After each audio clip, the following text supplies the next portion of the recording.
সুরসুরি দিতেই কি শরীর প্রদর্শন করা হয় বলিউডে? মন্তব্য জোয়া আক্তারের। পর্দায় আসলেই ঘনিষ্ঠ দৃশ্যগুলো কিভাবে প্রদর্শন করা উচিত? এক সাক্ষাৎকারে এই বিষয়ে মন্তব্য স্পষ্ট করলেন বলিউড পরিচালক জোয়া আক্তার। জোয়া মনে করেন পর্দায় সম্মতিমূলক অন্তরঙ্গ দৃশ্য দেখানো দরকার। জোয়া বলেন, আমি এমন একটা সময় বড় হয়েছি যখন দেখছি পর্দায় মহিলাদের উত্ত্যক্ত করার দৃশ্য দেখানো হয়েছে। মহিলাদের মারধর করা বা যৌন হেনস্থার দৃশ্য খুব স্বাভাবিকভাবে দেখানো হয়েছে। এই ধরনের দৃশ্য প্রদর্শনে কোনো বাধা ছিল না, অথচ একটি চুম্বনের দৃশ্য দেখাতে যত সমস্যা।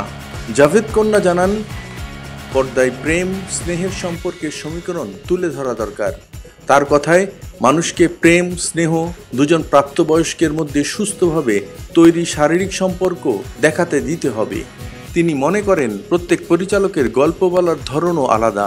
তার কথায়, পুরুষদের নগ্নতা প্রদর্শন করতে ফরাসিরা আমেরিকাবাসীদের থেকে অনেক বেশি সাবলীল। শরীরের সঙ্গে ওদের সম্পর্কটা একেবারে অন্যরকম। এটা ওদের সংস্কৃতির মধ্যেই পড়ে। নিজের শরীর নিয়ে তারা স্বাচ্ছন্দ্য বোধ করেন। যৌনতাকে এবং নিজের শরীরকে কে কিভাবে দেখেন সেটাই গুরুত্বপূর্ণ। এই পরিচালক বলেন, আমি যেভাবে জিন্দেগি না মিলে দুবার তৈরি করেছি তার থেকে একেবারে অন্যরকমভাবে তৈরি করেছি লাস্ট স্টোরি। সুরসুরি দেওয়ার জন্য প্রেমের দৃশ্য যদি দেখান তাহলে সেটা অন্য বিষয়, কিন্তু সত্যি প্রেমের আবেগও পর্দায় তুলে ধরা যায়।